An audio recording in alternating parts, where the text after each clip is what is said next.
Today we just got it dropped off, a little bit of an old Blazer here. It's been painted recently, but we're gonna do a quick repaint on it. So we're back on this Blazer. It's definitely painted black by now. Just checking out the final details before it leaves. Gonna phone the tow truck driver and get him to tow it back to his house.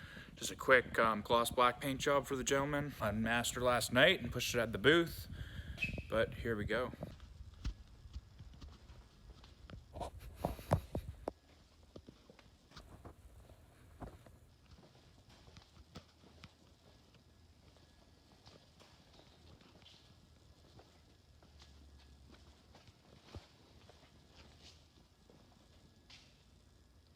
Anyways, we're midway on it.